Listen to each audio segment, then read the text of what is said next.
Okay, guys, here's my final product. I'm real happy with it.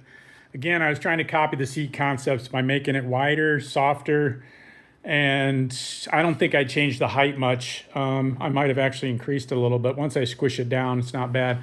So let me tell you how this thing wound up in the end here. It's definitely a tougher project, so it's not for the faint of heart.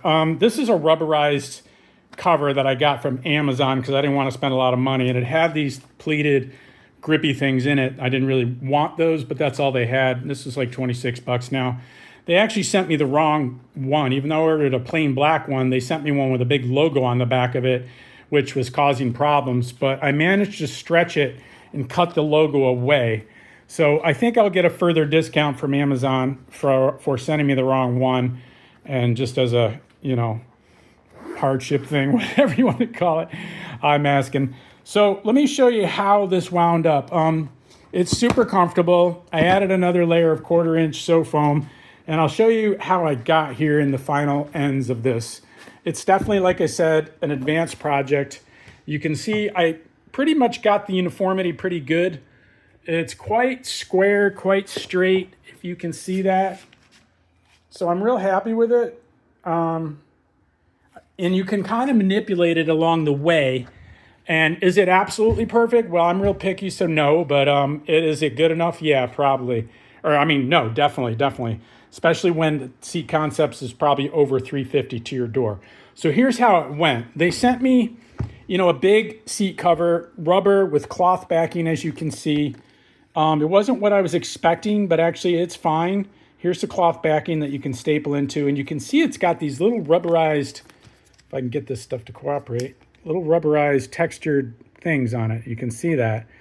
And it's quite stretchy, so it was pretty forgiving.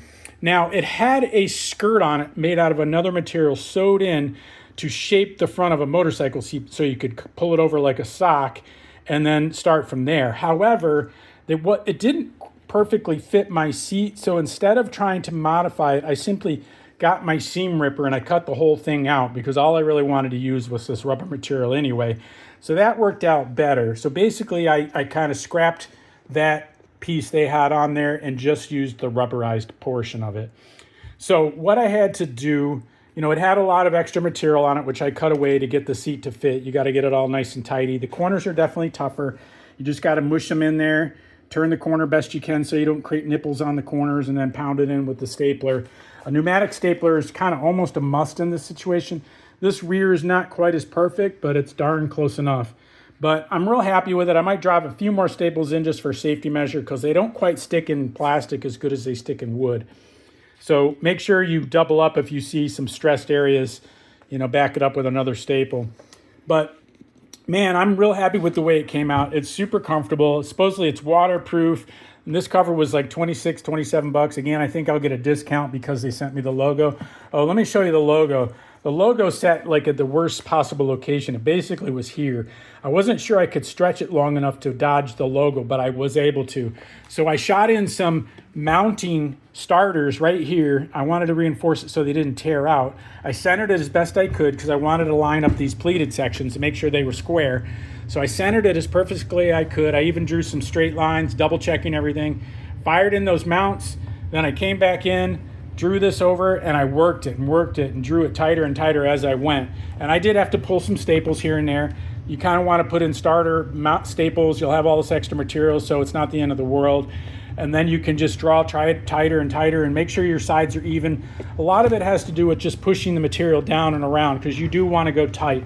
It's always tighter than you think it should be. Just keep going tighter. Don't rip one section super tight because that makes uneven cushiness or looks.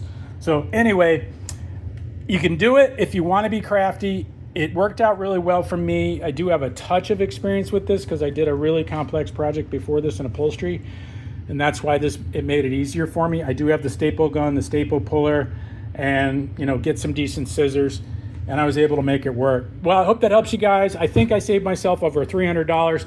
I kind of like a little crafty project once in a while. This one turned out awesome. I'm super happy with it. I hope this helps you guys save some money and get a good seat. Take care. I appreciate it. Likes and subscribes. Again, there'll be links down below to everything you need and some tips. Thanks. Bye.